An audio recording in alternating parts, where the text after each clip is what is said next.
This next question, Jim, sent to CornyDriveThru at gmail.com from Benjamin.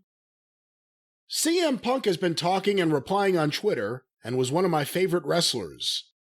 Speaking on an interview, he said, quote, "There was probably a time where I'd get mad if someone called wrestling fake.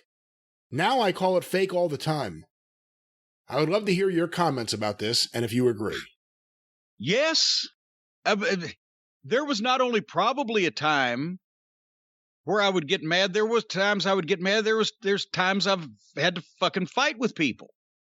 And that's what you did. And I mean, a story Terry Funk told me about his father when he was like 6 or 7 years old there, and everybody in town at that point knew who, in Amarillo, Texas, knew who Dory Funk Sr. was. And Dory's out with his wife and Dory and Junior and Terry.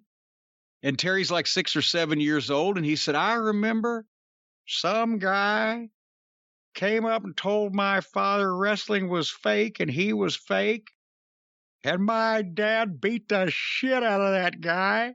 I couldn't believe it. He just kicked the teetotal shit out of that guy right in that restaurant." And afterwards he said, "Dad, why'd you do this?" "I had to, son. There was no choice." It was especially in Amarillo, that was Dory Funk Sr.'s family business. That was not just his profession. That was the way that he fed his kids. And there wasn't anybody going to get up in a guy's face and call him a fake in front of the general public. In that situation, that's the only thing he could do. And fortunately, I'm sure that the Funks, as most promoters did back in those days, had a decent relationship with the local authorities. But that's what used to happen. And unfortunately, then the days went by where you couldn't just beat the shit out of some smart ass for calling you a fake to your face. But you could at very least get mad and cuss. And you had some leg to stand on and little ground because nobody could prove it. Nobody knew for sure. They couldn't cite chapter and verse in the middle of a parking lot or sidewalk argument about whether wrestling was real or not with a wrestler because they didn't know anything. They couldn't give facts and figures in a situation like that. So you could get by with defending what you did, which is what everybody did. And now the guys don't get mad. And guys who are unfortunately like Punk,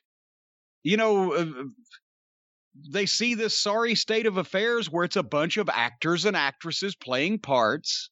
And they go, well, you can't really get mad anymore because even these guys, they don't get mad at all. They call it fake themselves. They laugh about their own business being fake and bullshit.